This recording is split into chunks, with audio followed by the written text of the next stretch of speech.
دودھ کھیل کنیا پولیس نے مختلف کارروائیوں میں مختلف نوعیت کی اشیاء جن میں مضر صحت اشیاء بنانے اور بیچنے میں 2 کارٹن گٹکا اور 2 کارٹن غیر ملکی سگریٹ ڈنہل اور شراب فروشوں سے 44 کین شراب جبکہ PSL 2020 کرکٹ پر جوا کرانے والے بکی سے نقد رقم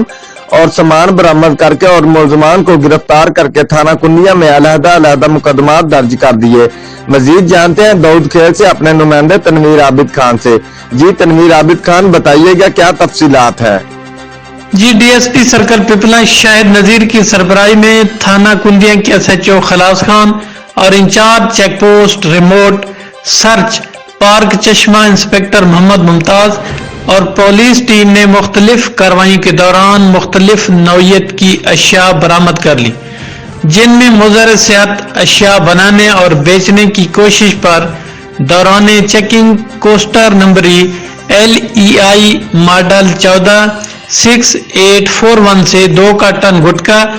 اور 2 کارٹن غیر ملکی سگریٹ ڈنہل برآمد کر لیا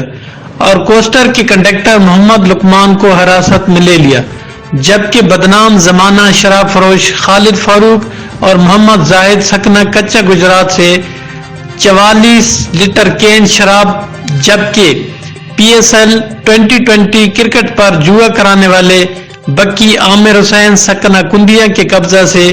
1 عدد LED اور موبائل 1 عدد، حساب کتاب بکس اور نقد رقم مبلغ 1800 روپے برآمد کر کے اور تمام ملزمان کو گرفتار کر کے ان کے خلاف علیحدہ مقدمات تھانہ کندیا میں درج کر دیے۔ جی شکریہ تنویر عابد خان تفصیلات سے آگاہ کرنے کے لیے۔